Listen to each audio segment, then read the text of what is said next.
ಈ ತಿಂಗಳು ಫೆಬ್ರವರಿಗೆ ದೇವರು ಕೊಟ್ಟಿರುವಂಥ ಆಲೋಚನೆ ದ ಮಂತ್ ಆಫ್ ಪ್ರಾಫಿಟಬಲ್, ಪ್ರಯೋಜನಕರವಾದ ತಿಂಗಳು. ಮೂಲ ವಾಕ್ಯ ಯೆಶಾಯನು ಬರೆದ ಪ್ರವಾದನೆ ಗ್ರಂಥ 65ನೇ ಅಧ್ಯಾಯ 8ನೇ ವಚನ. ಯೆಹೋವನು ಈಗನ್ನುತ್ತಾನೆ, ರಸ ದೊರೆಯಬಹುದಾದ ದ್ರಾಕ್ಷಿಯ ಗೊಂಚಲನ್ನು ಒಬ್ಬನು ನೋಡಿ ಹಾಳು ಮಾಡಬೇಡ, ಅದರಲ್ಲಿ ಪ್ರಯೋಜನವಿದೆ ಎನ್ನುವಂತೆ ನಾನು ನನ್ನ ಸೇವಕರನ್ನ ಲಕ್ಷ್ಯಕ್ಕೆ ತಂದು ಇವರನ್ನೆಲ್ಲ ಹಾಳು ಮಾಡಬಾರ್ದು ಎಂದು ಅಂದುಕೊಳ್ಳುವೆನು. ಅಲ್ಲಿ ನಿಮಗೆ ಎಷ್ಟು ಜನರಿಗೆ ಈ ಪ್ರವಾದನೆ ಶಬ್ದ ಅರ್ಥ ಆಯ್ತಾ ಗೊತ್ತಿಲ್ಲ. ಯೆಹೋವನು ಈಗೆನ್ನುತ್ತಾನೆ. ಈಗೆನ್ನುತ್ತಾನೆ ಅಂದರೆ ಅದರ ಹಿಂದ್ಗಡೆ ಏನೋ ನಡೆದಿದೆ, ಅದರ ಮುಂದುವರೆದ ಭಾಗವನ್ನು ಹೇಳ್ತಾ ಇರೋದು. ನಾನು 1ನೇ ಆರಾಧನೆಯಲ್ಲಿ ಅದರ ಕುರಿತೆಲ್ಲ ಮಾತನಾಡಿದೆ, ಅಲ್ಲಿ ನಾನು ಮುಂದೆ ಹೋಗ್ತೀನಿ. ಮನುಷ್ಯ ನೋಡುವಾಗ ಗೊಂಚಲು ನೋಡ್ತಾನೆ, ದೇವರು ನೋಡುವಾಗ ಅದರಿಂದ ಬರುವ ಹೊಸ ದ್ರಾಕ್ಷ ರಸವನ್ನು ನೋಡ್ತಾನೆ. ಆಮೇಲೆ ಹಲ್ಲೆಲೂಯ. ಮನುಷ್ಯ ನೋಡಿ ಹೇಳ್ತಾನೆ ಅದರಿಂದ ಏನು ಪ್ರಯೋಜನ ಇಲ್ಲ ಅಂತ, ಆದರೆ ದೇವರು ನೋಡ್ತಾನೆ ಅವನಿಂದ ಅವಳಿಂದ ದೇವರ ರಾಜ್ಯಕ್ಕೆ ಪ್ರಯೋಜನ ಇದೆ ಅಂತ. ಹಲ್ಲೆಲೂಯ. ಅದಕ್ಕೆ ನಾನು ಹೇಳಿದೆ, ಈ ತಿಂಗಳು ಪ್ರಯೋಜನಕರವಾದ ತಿಂಗಳು. ನಿನ್ನ ಕುಟುಂಬವನ್ನು ದೇವರು ಪ್ರಯೋಜನಕರವಾಗಿ ಉಪಯೋಗಿಸ್ತಾನೆ, ನಿನ್ನನ್ನು ಉಪಯೋಗಿಸ್ತಾನೆ. ಹಲ್ಲೆಲೂಯ. ಸಮುವೇಲನ ಬಳಿಯಲ್ಲಿ ದೇವರು ಹೇಳ್ತಾನೆ, ಸಮುವೇಲನು ನೀನು ಎಣ್ಣೆ ಪಾತ್ರೆಯನ್ನು ತಗೊಂಡು ನೀನು ಈಶಾಯನ ಮನೆಗೆ ಹೋಗು, ನನಗೆ ಇಷ್ಟವುಳ್ಳ ಒಬ್ಬನನ್ನು ನನ್ನಲ್ಲಿ ಆಯ್ಕೆ ಮಾಡ್ತೀನಿ ಅಂತ. ಈಶಾಯನ ಮಗನಲ್ಲಿ ಒಬ್ಬನನ್ನು ನಾನು ಅರಸನಾಗಿ ನಾನು ಆರಿಸ್ಕೊಳ್ತೀನಿ ಅಂತ. ಸಮುವೇಲನು ಹೋಗ್ತಾನೆ, ಅಲ್ಲಿ ಹೋಗಿ ನೋಡ್ತಾನೆ. ನೋಡಿದಾಗ ಅಣ್ಣಂದಿರೆಲ್ಲ ಸೌಲನ ಸೈನ್ಯದಲ್ಲಿ ಕೆಲಸ ಮಾಡೋರು, ಸೈನ್ಯದಲ್ಲಿರೋರು ಅಂತ ಹೆಂಗಿದ್ದಾರೆ, ಎಲ್ಲ ಬಾಡಿ ಬಿಲ್ಡ್ರು, ಚೆನ್ನಾಗಿದ್ದಾರೆ. 1 ಸಮುವೇಲನು 16:7 ಹೇಳುತ್ತೆ. ಆಗ ಸಮುವೇಲನನ್ನು ನೋಡಿದಂಥ ದೇವರು ಹೇಳ್ತಾನೆ, ನೀನು ಅವನ ಚಳುವಳಿಕೆಯನ್ನು ನೀಳವನ್ನು ನೋಡಬೇಡ, ನಾನು ಅವನನ್ನು ತಳ್ಳಿಬಿಟ್ಟಿದ್ದೀನಿ. ಯೆಹೋವನು ಮನುಷ್ಯರಂತೆ ಹೊರಗಿನ ತೋರಿಕೆಯನ್ನು ನೋಡದೆ ಹೃದಯವನ್ನು ನೋಡುವವನಾಗಿದ್ದಾನೆ ಅಂದನು. ಮನುಷ್ಯನು ಹೊರಗಡೆ ನೋಡುವಾಗ ದೇವರು ಹೃದಯವನ್ನು ನೋಡ್ತಾ ಇದ್ದಾನೆ. ಮನುಷ್ಯನ ಮುಖ ನೋಡಿ ಮಣೆ ಹಾಕ್ತಾನೆ, ದೇವರು ನಿನ್ನ ಹೃದಯವನ್ನು ನೋಡಿ ನಿನ್ನಲ್ಲಿರುವಂಥ ಪ್ರಯೋಜನವನ್ನು ಹೊರಗಡೆ ತರ್ತಾನೆ. Hallelujah, hallelujah. ಪಕ್ಕದಲ್ಲಿರೋ ಕೈ ಕೊಟ್ಟು ಹೇಳ್ರಿ, ನಾನು ಪ್ರಯೋಜನ ಉಳ್ಳವನು, ನೀವು ಪ್ರಯೋಜನ ಉಳ್ಳವರು. ಇನ್ನೊಂದು ಉದಾಹರಣೆ ಹೇಳ್ತೀನಿ, ಹೇಳ. ಕಾನಾ ಊರಿನ ಮದುವೆಯಲ್ಲಿ ಯೇಸು ಸ್ವಾಮಿ ಶಿಷ್ಯರು ಇದ್ದರು. ಏನು ಕೊರತೆ ಇತ್ತು? ದ್ರಾಕ್ಷಾರಸ. ಯಹೂದ್ಯರ ಪಾರಂಪರೆ ಪ್ರಕಾರ ದ್ರಾಕ್ಷಾರಸ ಕಡಿಮೆ ಆಯಿತು ಅಂದರೆ ದೊಡ್ಡ ಅವಮಾನ.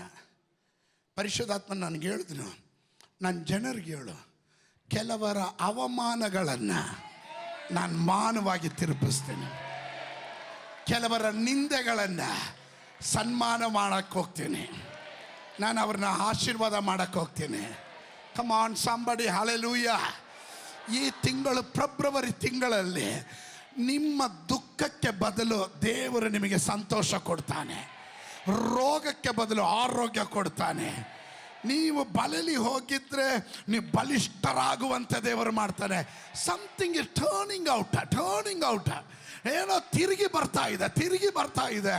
ಯಾರು ನಿಮ್ಮ ಮನೆ ನೀವು ಅಪ್ರಯೋಜಕರಂತ ಹೇಳಿದ್ರು ಅವರೇ ಹೇಳ್ತಾರೆ ಇವರು ಪ್ರಯೋಜನ ಉಳ್ಳವರು. ಆಮೇ ಆರ್ ಯು ವಿತ್ ಮೀ? ನೀವು ನನ್ನ ಜೊತೆ ಇದ್ದೀರಾ? ಈಗ ನೋಡ್ರಿ, ಯಹೂದ್ಯರ ಪಾರಂಪರೆ ಪ್ರಕಾರ ದ್ರಾಕ್ಷಾರಸ ಕಡಿಮೆ ಆದರೆ ಅದಕ್ಕಿಂತ ಅವಮಾನ ಬೇರೊಂದಿಲ್ಲ. ಇದನ್ನು ಕಂಡುಕೊಂಡಂಥ ತಾಯಿ ಬಂದು ಯೇಸು ಸ್ವಾಮಿ ಹತ್ರ ಹೇಳ್ತಾ ಇದ್ದಾರೆ, ಮಗನೇ ದ್ರಾಕ್ಷಾರಸ ಕಡಿಮೆ ಆಗಿದೆ, ಏನಾದರೂ ಮಾಡು. ಯೇಸು ಸ್ವಾಮಿ ಏನಂದರು? ತಕ್ಷಣ ಹೇಳಿದ್ದು, ಸ್ತ್ರೀಯೇ ನನ್ನ ಗಳಿಗೆ ಇನ್ನೂ ಬಂದಿಲ್ಲ. ದಟ್ ಮೀನ್ಸ್ ದೇವರು ಸಮಯಕ್ಕೆ ಮುಂಚೆ ಏನು ಮಾಡಲ್ಲ, ಸಮಯ ಆದಮೇಲೆ ಏನು ಮಾಡಲ್ಲ. ಹಲ್ಲೆಲೂಯ. ದೇವರು ಮಾಡಿದ್ರೆ ಸಮಯದಲ್ಲೇ ಮಾಡೋದು. ಕಮ ಈ ತಿಂಗಳು, ಈ ವರ್ಷ ನಮಗೆ ದೇವರು ಕೊಟ್ಟಿರೋ ವಾಗ್ದಾನ ಏನು? ಸುವರ್ಣ ದಂಡ ಮತ್ತು ದೈವಿಕ ಅನುಮೋದನೆಯ ವರ್ಷ. ಆಮೇಲೆ ಅದರಲ್ಲಿ ನಾನೊಂದು ಪದ ಹೇಳಿದೆ, ಆ ಸಮಯಕ್ಕೆ ಮುಂಚೆ ಏನಾದರೂ ಸುವರ್ಣ ದಂಡ ಹಿಡಿಯೋಕ್ಕೆ ಎಸ್ತೇರ್ ಹೋಗಿದ್ರೆ ಪ್ರಾಣ ಹೋಗಿರೋದು. ಸಮಯ ಆದಮೇಲೆ ಹೋದರೂ ಪ್ರಾಣ ಹೋಗುತ್ತೆ. ಆದರೆ ಸಮಯ ಬಂದಾಗ ಆ ಸುವರ್ಣ ದಂಡ ಚಾಚೋದಕ್ಕೆ ಅವನು ನಮ್ಮ ದೇವರು ತಕ್ಕ ಕಾಲದಲ್ಲಿ ಹಿಂಗಾರು ಮುಂಗಾರು ಮಳೆಗಳನ್ನು ಸುರಿಸುವ ದೇವರು. Come on, somebody shout hallelujah. Come on, lift up your voice and shout hallelujah.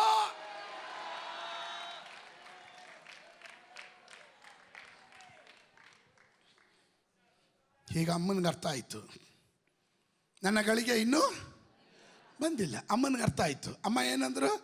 ಆ ಪಾರುಪತ್ಯಕಾರರಿಗೆ ಏನು ಹೇಳಿದ್ರು? ಅವನು ಏನು ಹೇಳ್ತಾನೋ ಅದು ಪಕ್ಕದಲ್ಲಿರೋರಿಗೆ ಹೇಳ್ರಿ, ಅವ್ರು ಏನು ಹೇಳ್ತಾರ ಅದು ಮಾಡ್ರಿ. ನಮ್ಮಲ್ಲಿರೋ ಪ್ರಾಬ್ಲಮ್ ಏನು ಗೊತ್ತಾ? ಹೇಳೋದು ಮಾಡಲ್ಲ, ಹೇಳ್ದಿರೋದೆಲ್ಲ ಮಾಡ್ತಾರೆ. ಸ್ತೋತ್ರ. ಹೇಳೋದು ಮಾಡಬೇಕು. ಅವನು ಏನು ಹೇಳ್ತಾನೆ ಅದನ್ನು ಮಾಡು. ಸ್ತೋತ್ರ. ಯೇಸು ಸ್ವಾಮಿ ಹೇಳಿದ್ದು ನೋಡಿದ್ರೆ ಪಾರುಪತ್ಯಗಾರರು ಯೋಚನೆ ಮಾಡಿರ್ತಾರೆ, ಎಲ್ಲೋ ಸ್ಪೆಲ್ಲಿಂಗ್, ಅಮ್ಮನಿಗೂ ಮಗನಿಗೂ ಸ್ಪೆಲ್ಲಿಂಗ್ ಮಿಸ್ಟೇಕ್ ಇದೆ ಅಂತ. ಕಾರಣ, ಬಾನೆಯಲ್ಲಿ ನೀರು ತುಂಬೋದು ಯಹೂದ್ಯರ ಧರ್ಮದ ಪ್ರಕಾರ ಒಳಗಡೆ ಬರೋಕ್ಕೆ ಮುಂಚೆ ಕಾಲು ತೊಳ್ಕೊಂಬರೋದು. ನೀವು ಈಗಲೂ ಹಳ್ಳಿ ಕಡೆ ಎಲ್ಲ ನೋಡಿದ್ದೀರಾ? ಹಳ್ಳಿ ಕಡೆ ನೋಡಿದ್ದೀರಾ? ಒಂದು ಚೊಂಬಿಟ್ಟಿರ್ತಾರೆ, ತಪ್ಪಲೆ ನೀರು, ಸಾಧ್ಯ ಆದರೆ ಬಿಸಿನೀರು ಇಟ್ಟಿರ್ತಾರೆ, ಕಾಲು ತೊಳ್ಕೊಂಡು ಆವಾಗ ಟವಲ್ ಹಿಡ್ಕೊಂಡು ಹಿಂಗೆ ನಿಂತಿರ್ತಾರೆ. ನೋಡಿದ್ದೀರ ಸೀನು? ನಾವು ಹಳ್ಳಿಯಲ್ಲಿ ಹುಟ್ಟು ಬೆಳೆದಿಲ್ಲ ಆದರೂ ನಮಗೆಲ್ಲ ಗೊತ್ತಿದೆ. ಆಮೇಲೆ ಅದು ನಮ್ಮ ಸಂಸ್ಕೃತಿ. ಅದು ಯಹೂದ್ಯರ ಸಂಸ್ಕೃತಿ ಪ್ರಕಾರ ಹಂಗೆ. ಈ ಬಾಣೆ, ಕಲ್ಲಿನ ಬಾಣೆಯಲ್ಲಿ ನೀರು ತುಂಬ ಕೇಳಿದ್ರು. ಸ್ತೋತ್ರ. ಕಲ್ಲಿನ ಬಾಣೆ ಕಾಲು ತೊಳೆಯೋದು. ಸ್ತೋತ್ರ. ಬರಲಿಲ್ಲ. ಅಡಿಗೆ ಮನೆಯಿಂದ ಒಳ್ಳೆ ಪಾತ್ರೆ, ಆ ಮೇಲ್ಗಡೆ ಹಟ್ಟದ ಮೇಲೆ ಇರೋಂಥ ದೊಡ್ಡ ಕೊಡ ತಗೋ, ಅಲ್ಲಿ ತುಂಬಿಸ್ರಿ ಅಂತ ಹೇಳಲಿಲ್ಲ. ಆ ಹಿತ್ತಾಲೆ ಕೊಡ ಇದೆಲ್ಲ ಉಳಿಸೇನಾಗಿ ತಿಕ್ಕಿಟ್ಟಿದ್ದಲ್ಲ, ಅದು ಇಳಿಸು, ಅದು ಹೇಳಲಿಲ್ಲ ದೇವರು. ದೇವರು ಹೇಳಿದ್ದು ಕಲ್ಲಿನ ಪಾತ್ರೆ, ಕಾಲು ತೊಳೆಯೋ ಪಾತ್ರೆ, ಯಾರಿಗೂ ಬೇಡದಿರೋ ಪಾತ್ರೆ. ಎಲ್ಲಿ ನೋಡ್ರು ಯೇಸು ಸ್ವಾಮಿ ಮಾಡೋದು. ಕಮಾನ್, ನಿಮ್ಗೆ ಅರ್ಥ ಆಗಲಿಲ್ಲ. ನಿನ್ನ ಕುಟುಂಬ ತಳ್ಳಿಬಿಟ್ಟಿದೀಯಾ, ನಿನ್ನನ್ನು ತಳ್ಳಿಬಿಟ್ಟಿದಾರ, ನೀನು ಅಪ್ರಯೋಜಕ ಅಂತ ಹೇಳಿದ್ರ ಅವರ ಮುಂದೆನೆ ದೇವರು ನಿನ್ನನ್ನು ಸನ್ಮಾನಿಸಲಿಕ್ಕೆ ಹೋಗ್. ಕಮಾನ್ somebody.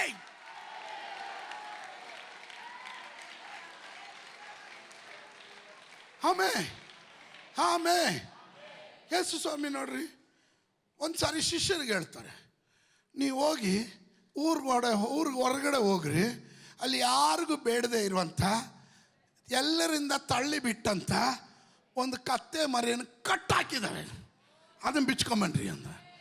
ಯಾರಿಗೂ ಬೇಡದೇ ಇರೋದು. ಸ್ತೋತ್ರ. ಯಾರಿಗೂ ಬೇಡದೇ ಇರೋದು, ಅದು ಕಟ್ಟಲ್ಲಿದೆ, ಅದನ್ನು ಬಿಚ್ಕೊಂಬನ್ನಿ ಅಂತ. ಇವತ್ತು ಯೇಸುವಿನ ನಾಮದಲ್ಲಿ ಪ್ರಯೋಜನಕ್ಕಿಲ್ಲ ಅಂದಿದ್ದು ಕಟ್ಟಾಕಿರೋದನ್ನ ದೇವರು ಇವತ್ತು ರಿಲೀಸ್ ಮಾಡ್ತಾನೆ. 2026 ಫೆಬ್ರವರಿ ತಿಂಗಳಲ್ಲಿ. ಕಮಾನ್, ಹಲೋ,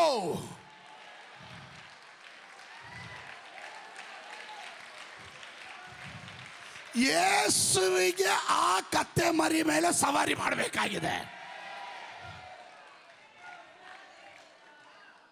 ಅದರ ಅರ್ಥ ಯೇಸು ಸ್ವಾಮಿಗೆ ನಿನ್ನ ಮನೆಗೆ ಬರಬೇಕಾಗಿದೆ, ನೀನಲ್ಲಿ ಬರಬೇಕಾಗಿದೆ. ಆಮೇಲೆ ನಾನು ಮತ್ತೆ ವಾಪಸ್ ಅಲ್ಲಿಗೆ ಬರ್ತೀನಿ. ಯೋಹನನ ಸುವಾರ್ತೆ 2ನೇ ಅಧ್ಯಾಯಕ್ಕೆ ಬರ್ತೀನಿ. ಇಲ್ಲಿ ಗಮನಿಸಿ. ನೀರು ತುಂಬಿದ್ರು, ಕಲ್ಲಿನ ಬಾಣೆ ತುಂಬಿಸಿದವ್ರಿಗೆ ಗೊತ್ತಾ ಅದರಲ್ಲಿ ಏನು ತುಂಬಿಸಿದ್ದು ಅಂತ? ಅರ್ಥ ಆಗಲಿಲ್ಲ ಅಲ್ಲ?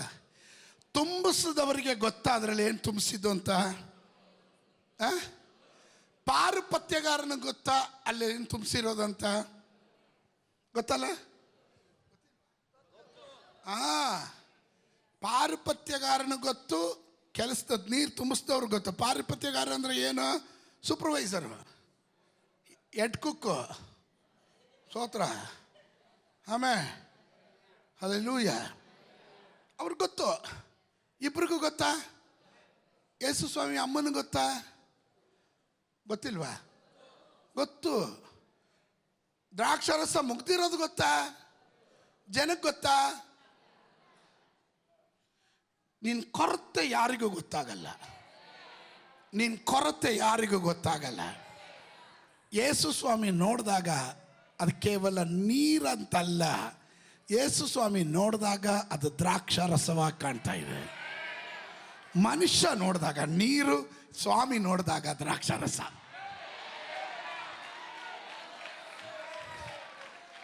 ನೀನು ಪ್ರಯೋಜನಕ್ಕುಳ್ಳವನು. ಪಕ್ಕದಲ್ಲಿರೋರಿಗೆ ಹೇಳ್ರಿ, ನೀವು ಪ್ರಯೋಜನಕ್ಕುಳ್ಳವರು ಅಂತ. ಮನುಷ್ಯ ನೋಡಿದ್ರೆ ವೇಸ್ಟ್ ಅಂತಾರೆ, ದೇವರು ನೋಡಿದ್ರೆ ನೀನು ಪ್ರಯೋಜನಕ್ಕುಳ್ಳವನು ಅಂತಾರೆ. ಆಮೇಲೆ ಕೆಲವೊಮ್ಮೆ ನಾವು ಮನುಷ್ಯರು ಕಂಡಿಲ್ಲ ಆದರೆ ಈ ಹೆಂಗೆ ಹೇಳೋದು, ಒಂದು ಬೀಜ ನೆಲಕ್ಕೆ ಹಾಕ್ತೀವಿ, ಮಂಡಗೆ ಹಾಕ್ತೀವಿ. ಬೀಜ ಮೊಳಕೆ ಹೊಡೆದಿಲ್ಲ ಅಂದರೆ ಅಲ್ಲೇನೂ ಇಲ್ಲ ಅಂತಲೇ ಹೇಳೋದು. ಆದರೆ ಮೊಳಕೆ ಬೀಜ ಹಾಕಿದವನು ಗೊತ್ತಾ? ಇವತ್ತಲ್ಲ ನಾಳೆ ಇದು ಮೊಳಕೆ ಹೊಡೆಯುತ್ತೆ ಅಂತ. ಕರೆಕ್ಟಾ? ಸಾಧಾರಣವಾದವನಿಗೆ ಗೊತ್ತಾ? ಅವನು ನೋಡ್ತಾನೆ, ನೆಲ, ಸ್ತೋತ್ರ, ನೆಲ, ಅಲ್ಲೇನೂ ಇಲ್ಲ. ಆದರೆ ಬೀಜ ಹಾಕಿದವನಿಗೆ ಗೊತ್ತು. ಆಮೇಲೆ ಕೆಲವೊಮ್ಮೆ ನಿನ್ನ ಬೆಳವಣಿಗೆ ಬಗ್ಗೆ ದೇವ್ರಿಗೆ ಗೊತ್ತು, ನೀನು ಏನು ಆಗ್ತೀಯ ಅಂತ.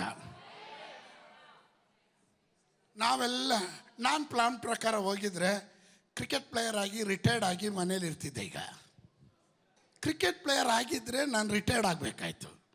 ಆಗ್ತಿರೇ ಇರೋದರಿಂದ ರಿಟೈರ್ಮೆಂಟ್ ಇಲ್ಲ. ಮೂಗಲ್ ಶ್ವಾಸ ಇರೋವರೆಗೂ ಯೇಸು ಸ್ವಾಮಿ ಪ್ರಸಂಗ ಮಾಡ್ತೀನಿ. ರಿಟೈರ್ಮೆಂಟೇ ಇಲ್ಲ ನೋಡ್ರಿ ನಮಗೆ, ಸ್ತೋತ್ರ. ಆಮೇಲೆ ಅದರಿಂದನೇ ನಾನು ಹೇಳಿದ್ದು, ಮನುಷ್ಯ ನೋಡಿದಾಗ ಬೇರೆ, ದೇವರು ನೋಡೋದೇ ಬೇರೆ. ತಾಯಿಯ ಗರ್ಭದಲ್ಲಿ ನೀನು ಕೇವಲ ಪಿಂಡವಾಗಿರುವಾಗ ನಿನ್ನ ಮೊದಲನೇ ದಿವಸವನ್ನು, ನಿನ್ನ ಕೊನೆಯ ದಿವಸವನ್ನು ನನ್ನ ಪುಸ್ತಕದಲ್ಲಿ ಬರೆದಿದ್ದೀನಿ ಅಂತ ಹೇಳ್ತಾರೆ ದೇವರು. ಹಾಗಾದರೆ ದೇವರೆಲ್ಲ ಪ್ಲ್ಯಾನ್ ಮಾಡಿ ನಿನ್ನನ್ನು ಕರ್ಕೊಂಬಂದು ಸ್ತೋತ್ರ ಇಲ್ಲಿ ಬಿಟ್ಟಿದ್ರೆ ದೇವ್ರ ಉದ್ದೇಶ ನೆರವೇರುತ್ತೆ, ನಿಮ್ಮ ಉದ್ದೇಶ ನೆರವೇರುತ್ತಾ? ಆಮೇಲೆ ದೇವರ ಉದ್ದೇಶ ದ್ರಾಕ್ಷಾರಸ, ಮನುಷ್ಯ ನೋಡಿದ್ರೆ ನೀರು. ಬೀಜ ಬಿತ್ತದವನಿಗೆ ಗೊತ್ತು ಅದು ಮೊಳಕೆ ಹೊಡೆಯುತ್ತೆ. ನಿನ್ನನ್ನು ಉಂಟು ಮಾಡಿದವನಿಗೆ ಗೊತ್ತು ನೀನೊಂದಿನ ಚಿಗುರಿದ್ದೇವೆ ಬರ್ತೀಯ, ನಿನ್ನ ಫಲ ಕೊಡ್ತೀಯ, ನಿನ್ನ ಕಮಾನ್. ಪಕ್ಕದಲ್ಲಿರೋ ಕೈ ಕೊಟ್ಟಲ್ಲಿ ನಾನು ಮಾತ್ರ ಅಲ್ಲ, ನನ್ನ ತಲೆಮಾರು ದೇವರನ್ನ ಸೇವಿಸ್ತಾರೆ.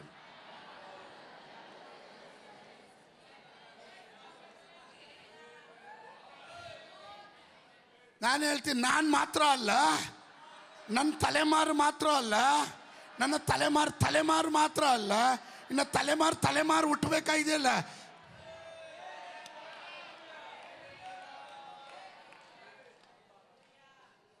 ನಾವು ದೇವರ ಸೇವೆ ಮಾಡ್ತೀವಿ. That is the plan of god. ನಾನು ಅದನ್ನೇ ಹೇಳಿದೆ, ಕೆಲವೊಮ್ಮೆ ದೇವ್ರ ಪ್ಲಾನ್ನ ಮನುಷ್ಯ ಮುರಿತಾನೆ. ದೇವ್ರು ಹೇಳ್ತಾರೆ, ತರ್ಶಿಸ್ಗೆ ಹೋಗೋ ಅಂದ್ರೆ, ನಿನವೆ ಪಟ್ಟಣಕ್ಕೆ ಹೋಗೋದ್ರೆ, ಇಲ್ಲ ನಾನು ತರ್ಶಿಸ್ಗೆ ಹೋಗೋದು ಅಂತ. ವೇಸ್ಟ್ ಆಫ್ ದ ಟೈಮ್, ಸುಮ್ಮನೆ ಸಮಯ ಬೀಳೋದು. ಅಪ್ಪ ನಿನವೆ ಪಟ್ಟಣಕ್ಕೆ ಹೋಗು, ಯಾರಿಗೆ ಹೇಳಿದ್ದು? ಯೋನ ಪ್ರವಾದಿಗೆ. ಅವನು ಹೋಗಿದ್ದು ಎಲ್ಲಿಗೆ? ಅದರಿಂದ ಏನಾಯಿತು? ಅವನು ಹೋಗೋದಿರಲಿ, ಎಷ್ಟು ಜನಕ್ಕೆ ಕಾಟ ಕೊಟ್ಟ. ಅಡ್ಗಲ್ಲಿರೋರಿಗೆಲ್ಲ ಪಾಪ ಅವ್ರು 3 ತಿಂಗಳು ಯಾತ್ರೆಗೆ ತಗೊಂಬಂದ್ರೆ ಐಟಮ್ ಎಲ್ಲ ನೀರಿಗೆ ತೆಸಿಲಿಲ್ವಾ? ವೇಸ್ಟಾ? ಇದಕ್ಕೆಲ್ಲ ಹೊಣೆ ಯಾರು? ಹೇಳಿದ ಮಾತು ಕೇಳ್ರಿ ಅಂತ ಹೇಳಿ ಪಕ್ಕದಲ್ಲಿರೋ ಕೈ ಕೊಟ್ಟುಬಿಟ್ಟ. ಇಲ್ಲಾಂದ್ರೆ ಯಾರ್ಯಾರಿಗೋ ಏನೇನೋ ನಷ್ಟ ಆಗ್ತೆ. ಕರೆಕ್ಟಾ? ತಪ್ಪಾದ್ರೆ ನನಗೆ ತಿದ್ಕೊಡ್ರಿ. ಅವನು ಮರ್ಯಾದೆಗೆ ನಿನ್ವೆಗೆ ಹೋಗಿದ್ರೆ ಓಕೆ, ಮೀನು ಹೊಟ್ಟೆ ಒಳಗಡೆ ಹೋದ, ಆ ಮೀನು ನೆಮ್ಮದಿಯಾಗಿತ್ತ? ಓಕೆ, ತಿಂದು ಜೀರ್ಣ ಆಗಿದ್ರೆ ಆದ್ರೆ ಓಕೆ ಅನ್ಬೋದು. ನೀವು ತಿಂದಿದ್ದು ಅರಗಲಿಲ್ಲ ಆದರೆ ನೀವೇ ಯೋಚನೆ ಮಾಡ್ರಿ, ನಿಮಗೇನು ಉಸಿರಾಟಕ್ಕೆ ತೊಂದರೆ ಆಗುತ್ತೆ, ಮಲ್ಕೊಳಕ್ಕಾಗಲ್ಲ, ನಿದ್ದೆ ಮಾಡೋಕ್ಕಾಗಲ್ಲ 3 ಹೊತ್ತು. ಆ ಮೀನು ಏನೆಲ್ಲ ಹೇಳಿರ್ಬೋದು, ಇವನೆಂಥ ಸೇವಕ, ಇವನೆಂಥ ಪ್ರವಾದಿ, ಹೇಳದ ಮಾತು ಕೇಳದೆ ಇರೋ ಅವಿದ್ಯತ್ವ ಉಳ್ಳವನು, ಇವನು ಬಂದು ನನ್ನ ಹತ್ರ ತಗೊಳಾಕೊಂಡು ನನ್ನನ್ನು ಗೋಳುಕೋತಾ ಇದ್ದಾನಲ್ಲ ಅಂತ. ಸೋತ್ರ. ಮೀನಿಗೂ ತಲೆನೋವು, ಯಾತ್ರಿಕರಿಗೂ ತಲೆನೋವು. ಸೋತ್ರ. 3 ದಿನ ಅವನು ಭೂಲೋಕ ನೋಡಲಿಲ್ಲ, ಪರಲೋಕ ನೋಡಲಿಲ್ಲ. ಸೋತ್ರ. ಕತ್ತಲೆಯ ಲೋಕ ನೋಡ್ದ. ಮೀನು ಹೊಟ್ಟೆಯಲ್ಲಿ ಏನು ಲೈಟ್ ಹಾಕಿದ್ರ? ಕತ್ತಲೆಯ ಲೋಕ ನೋಡ್ದ. ಕೆಟ್ಟ ಮೇಲೆ ಬುದ್ಧಿ ಬಂತು. ಅವಾಗ ಅಲ್ಲಿಂದ ಒಂದು ಪ್ರಾರ್ಥನೆ ಮಾಡಿರ್ತಾನೆ ಮೀನು ಹೊಟ್ಟೆ ಒಳಗೆ, ತಪ್ಪಾಯಿತು, ನೀನು ಎಲ್ಲಿ ಹಾಕಿದ್ರೂ ಸರಿ ನಾನು ಸೇವೆ ಮಾಡ್ತೀನಿ ಅಂತ. ಆಗ ದೇವರು, ನನಗೆ ಆಶ್ಚರ್ಯ ಆಯಿತು, ನುಂಗಿದ್ದಲ್ಲಿ ಸಮುದ್ರದ ಮಧ್ಯದಲ್ಲಿ ಅಲ್ವಾ, ಬಿಸಾಕಿದಲ್ಲಿ ಕರೆಕ್ಟ್ ಸ್ಪಾಟಲ್ಲಿ. ಸೋತ್ರ. ಎಲ್ಲಿ ಹೋಗಲ್ಲ ಅನ್ನೋ ಅಲ್ಲಿಗೆ ತಗೊಂಡು ಹಾಕಿದ. ಸೇವಕರೇ ಹುಷಾರು, ನಾನು ಆ ಏರಿಯಾಗೆ ಹೋಗಲ್ಲ, ಈ ಏರಿಯಾಗೆ ಹೋಗಲ್ಲ ಹೇಳ್ಬೇಡ್ರಿ. ಆಮೇಲೆ ಮೀನು ಹೊಟ್ಟೆ ಒಳಗಡೆ ಹಾಕಿ ತುಚ್ಚಿಸಿ ಕರ್ಕೊಂಬಂದು ತಿರ್ಗಿ ಅಲ್ಲೇ ಹಾಕ್ತಾರೆ. ನಿಮ್ಗೇನಾದ್ರೂ ಅರ್ಥ ಆಗ್ತಾ ಇದೆಯಾ? ಆಮೇ ಮನುಷ್ಯ ನೋಡೋದೊಂದು, ದೇವರು ನೋಡೋದೊಂದು. ಮನುಷ್ಯ ಫಲ ಬಂದ್ಮೇಲೆ ನೋಡ್ತಾನೆ, ದೇವರು ನೀನು ಬೀಜವಾಗಿ ನೆಲದಲ್ಲಿ ಬೀಳುವಾಗಲೇ ನೋಡಿದಾನೆ. ಅದಕ್ಕೆ ನಾನು ಹೇಳಿದೆ, ಈ ಕೆಲವೊಮ್ಮೆ ಜಜ್ಜಿದ ದಂಟು ನಮ್ಗೆ ಯಾರಿಗೂ ಪ್ರಯೋಜನ ಇಲ್ಲ. ಜಜ್ಜೋಗಿರೋ ದಂಟು. ಯೆಶಾಯನ ಬರೆದ ಪ್ರವಾದನೆ ಗ್ರಂಥ 42:3 ನೋಡ್ರಿ. ಜಜ್ಜಿದ ದಂಟನ್ನು ಮುರಿದು ಹಾಕದೆ, ಕಲೆಗುಂದಿದ ದೀಪವನ್ನು ನಂದಿಸದೆ, ಸದ್ಧರ್ಮವನ್ನು ಪ್ರಚಾರಪಡಿಸಿ ಸಿದ್ಧಿಗೆ ತರುವನು. ಜಜ್ಜೋಗಿರೋದನ್ನ ನಾವೇನು ಮಾಡ್ತೀವಿ? ಬಿಸಾಕ್ಬಿಡ್ತೀವಿ. ಸಿ ದೀಪಕ್, ಯು ಕಮ್, 1 ನಿಮಿಷ. ಇವರು ಜಜ್ಜೋಗಿದ್ದಾರೆ ಅಂದ್ಕೊಳ್ರಿ. ಎಕ್ಸಾಂಪಲ್ಗೆ ಜಜ್ಜೋಗಿರೋನನ್ನು ನಾನು ಅವನನ್ನು ಒಂದು ಕೈ ಕೊಟ್ಟು ಹೆಗಲ ಮೇಲೆ ಹಾಕ್ಕೊಂಡು, ನಥಿಂಗ್ ಟು ವರಿ, ನೀನು ಮತ್ತೆ ಪುಟ್ಟದ ಹೇಳ್ತೀಯ. ಆದರೆ ದೇವರು ಜಜ್ಜಿದ ದಂಟನ್ನು ಅವನು ಮುರಿದು ಹಾಕೋದಿಲ್ಲ. ದೀಪ ಆರೋ ಟೈಮು ದೀಪವನ್ನು ನಂದಿಸದೆ, ಕಳೆಗುಂದಿದ ದೀಪವನ್ನು ನಾವೇನು ಮಾಡ್ತೀವಿ? ಆರಿಸ್ಬಿಡ್ತೀವಿ. ಕೆಲವೊಮ್ಮೆ ದೀಪ ಉರಿಯಲ್ಲ. ಅದು ದೇವ್ರು ಹಂಗೆ ಮಾಡಲ್ಲ. ದೇವರು ಅದಕ್ಕೆ ಒಂದು ಸ್ವಲ್ಪ ಎಣ್ಣೆ ಹಾಕಿ ಅದರ ಬತ್ತಿ ಎಲ್ಲ ಕಟ್ ಮಾಡಿ ಕ್ಲೀನ್ ಮಾಡಿಬಿಟ್ಟು ತಿರ್ಗಾ ಪ್ರಜ್ವಲವಾಗಿ ಉರಿಯಂಗೆ ಮಾಡ್ತಾನೆ. ನಿಮ್ಗೆ ಅರ್ಥ ಆಗ್ತಾ ಇದೆಯಾ? ಜಜ್ಜಿದ ಕುಟುಂಬ ಇದೆಯಾ? ಕಳೆಗುಂದಿರೋರು ಯಾರಾದರೂ ಇದರ ಒಳಗಡೆ ಇದ್ದೀರಾ? ದೇವರು ನಿಮ್ಮನ್ನು ಕೈ ಬಿಡೋದಿಲ್ಲ. ಕಾರಣ ಈ ತಿಂಗಳು ಪ್ರಯೋಜನಕರವಾದ ತಿಂಗಳು. ಮನುಷ್ಯ ನೋಡೋ ರೀತಿಯಲ್ಲಿ ಅಲ್ಲ, ದೇವರು ನಿನ್ನ ಕುರಿತು ದೊಡ್ಡ ಆಲೋಚನೆ ಇಟ್ಟಿದ್ದಾನೆ.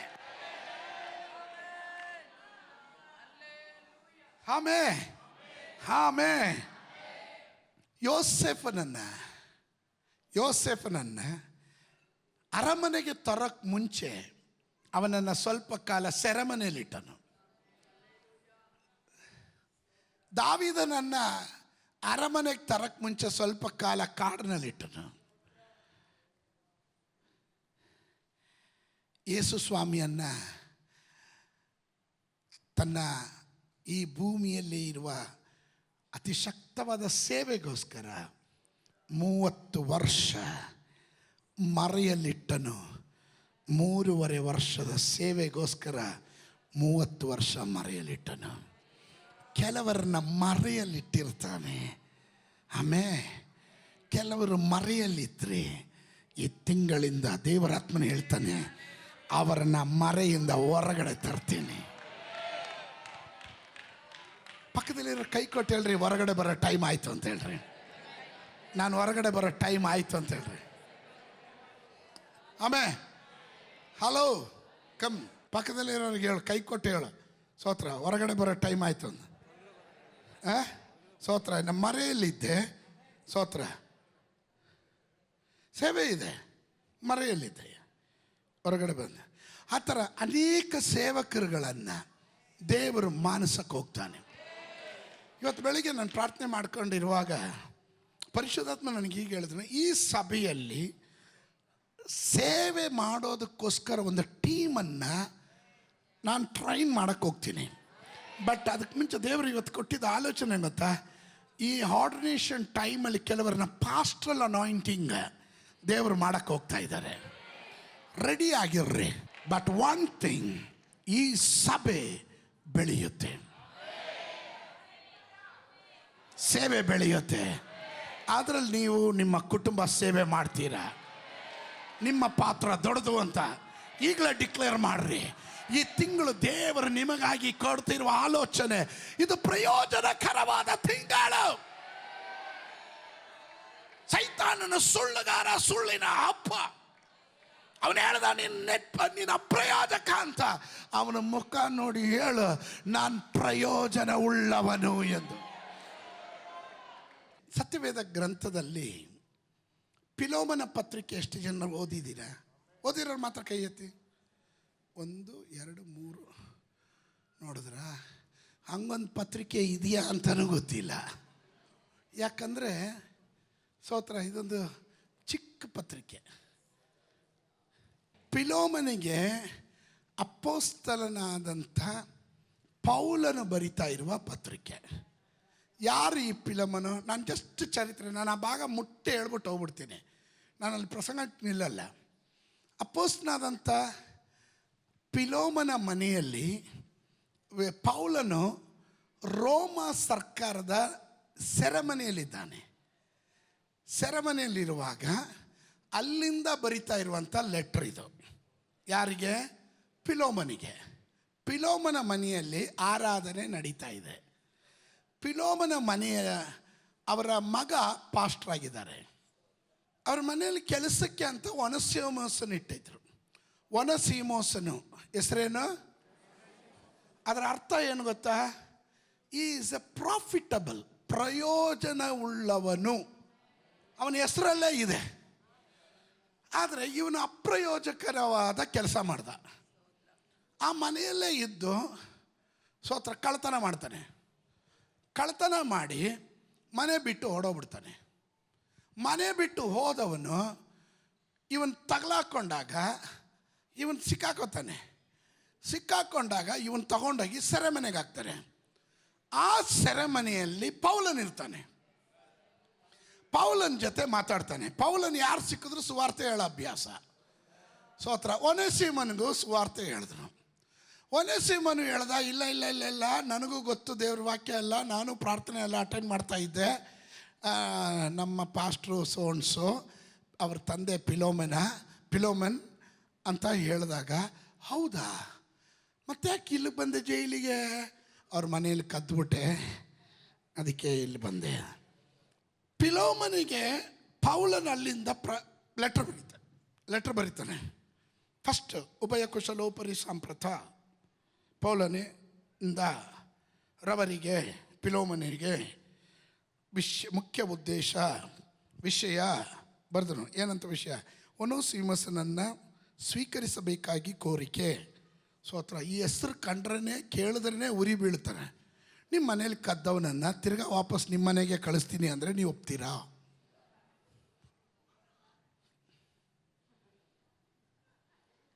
ನೀವು ದುರ್ಗುಟ್ಟು ನೋಡಿದಾಗಲೇ ನನಗೆ ಗೊತ್ತಾಯ್ತು, ಒಪ್ಪೋದ ಬರಲಿ, ಸಿಗದು ತೋರಣ ಕಟ್ತೀವಿ ಅಂತೀವಿ. ಅಲ್ವಾ? ಅದು ನಮ್ಮ ಸ್ವಭಾವ. ಇಲ್ಲಿ ಪೌಲನು ಅವನಿಗೆ ಒನೆಸಿಮಸ್ನ ಕುರಿತು ಪತ್ರಿಕೆಯನ್ನು ಬರೀತಾನೆ, ಲೆಟ್ರ್ ಬರೀತಾನೆ. ನೋಡು, ಅವನ ಪ್ರಯೋಜನ ಉಳ್ಳವನು, ಆದರೆ ಅಪ್ರಯೋಜನಕರವಾದ ಕಾರ್ಯ ಮಾಡಿದ್ದಾನೆ. ಅವನು ತಪ್ಪು ಮಾಡಿದ್ದಾನೆ, ಅವನು ನೀನು ಕ್ಷಮಿಸು, ಅವನನ್ನು ಮತ್ತೆ ಸ್ವೀಕರಿಸು, ಅವನು ನಾನು ಇಲ್ಲಿಂದ ಕಳಿಸ್ಕೊಡ್ತೀನಿ. ಅಂದರೆ ಇವನಿಗೀಗ ಜೈಲು ಪನಿಷ್ಮೆಂಟ್ ಮುಗೀತು, ವಾಪಸ್ ಹೋಗ್ತಾನೆ. ಹೋಗೋದು ಎಲ್ಲಿಗೋ ಅಲ್ಲಿ ಇಲ್ಲಿ ಹೋಗಿ ಅಲ್ದಾಡಬೇಡ, ತಿರ್ಗಾ ನೀನು ಅವ್ರ ಮನೆಗೆ ಹೋಗಿ ನಾನು ರೆಕಮೆಂಡೇಷನ್ ಲೆಟ್ರ್ ಕೊಡ್ತೀನಿ ಅಂತ ಪೌಲನ್ನು ಕೊಡ್ತಾ ಇದ್ದಾನೆ. ಪೌಲನ್ನು ಪಿಲೋಮನ್ಗೆ ಬರಿತಾ ಇದ್ದಾನೆ, ಅವನು ಏನು ತಪ್ಪು ಮಾಡಿದ್ರು ಎಲ್ಲ ನನ್ನ ಅಕೌಂಟ್ಗೆ ಹಾಕು. ಅವನೇನು ತಪ್ಪು ಮಾಡಿದ್ರು ಸೋತ್ರ. ಕೆಲವ್ರನ್ನ ಸೇರಿಸ್ಕೊಂಡ್ರೆ ಕೆಲವ್ರಿಗಾಗಲ್ಲ, ಕೆಲವ್ರ ಜೊತೆ ಇದ್ದರೆ ಇನ್ನು ಕೆಲವ್ರಿಗಾಗಲ್ಲ. ಪಾಸ್ಟ್ರು ಏನು ಹೇಳಬೇಕು? ಎಲ್ಲ ಅವ್ರ ಮೇಲಿರೋ ಕೋಪ ಎಲ್ಲ ನನ್ನ ಮೇಲೆ ಹಾಕು. ಅಟ್ಲೇ ಕದ ಚಪ್ಪನೈನ ಅಟ್ಲೆ ಸೋತ್ರ.